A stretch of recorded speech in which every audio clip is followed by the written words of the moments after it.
So, you live in Montclair and you're looking for a dog trainer? Well, you are in exactly the right spot. This is your complete guide to finding the perfect professional so you can feel really confident in your choice. We're going to cover everything you need to know.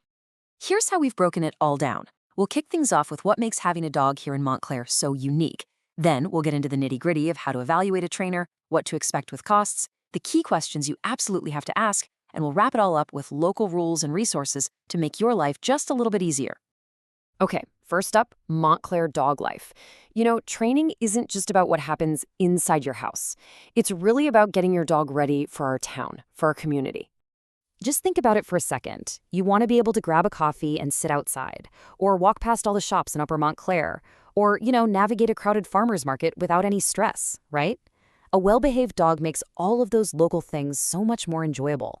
Not just for you, but for your dog and for everyone else too. And that brings us right to the heart of the search, how to actually evaluate a trainer's methods. Let's look at what really separates a great professional from the rest of the pack to make sure they're the right person for you and your dog. You're going to hear this term a lot, positive reinforcement. And honestly, it's the gold standard for a reason. It's all about building trust. When we reward the behaviors we want to see, we're not just teaching commands, we're helping our dog want to work with us. It's humane, it's incredibly effective, and it's just perfect for raising a well-mannered dog you can take pretty much anywhere. Now, credentials, they're kind of like your shortcut to finding a real expert. You don't have to memorize all these letters, but if you see something like CPDTKA, well, that stands for Certified Professional Dog Trainer Knowledge Assessed. It tells you right away that this person is invested in their education, they've passed exams, and they are committed to modern humane practices. It's a really strong signal of professionalism. All right, let's get practical. Let's talk about the different kinds of training programs that are available and what they generally cost right here in the Montclair area. This should really help you find something that fits both your goals and your budget. So, what's better, group classes or private sessions? Well, the answer really truly depends on what you're trying to achieve.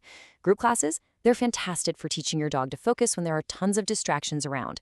But if you're dealing with issues that happen right at home, like, say, barking at the doorbell or pulling on the leash on your specific street, nothing is going to beat a private in-home session.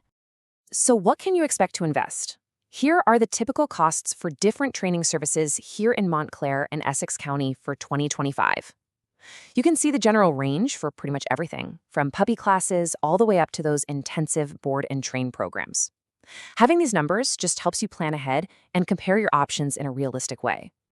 Now that you've got an idea of what to look for and what things might cost, let's get you ready for that first consultation.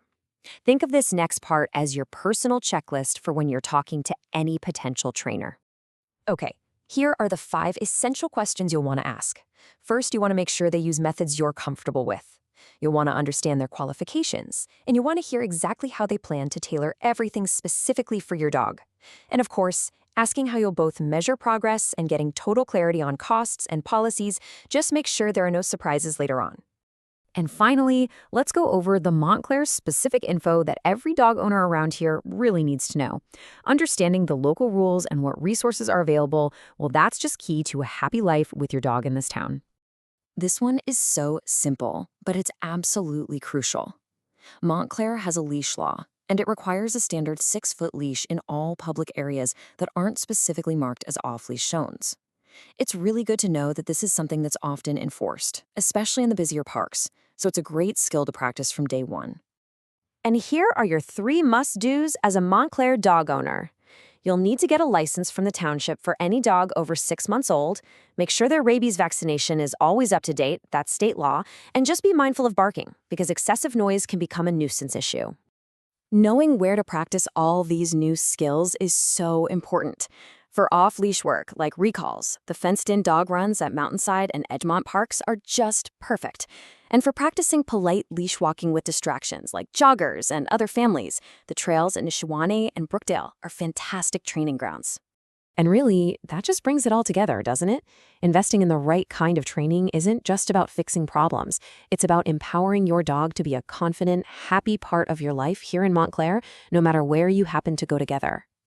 So what's that first thing you're really looking forward to? Is it a calm walk to get a coffee? Or maybe a peaceful stroll through Edgemont Park? Whatever your goal is, we really hope this guide helps you find the perfect partner to get you there.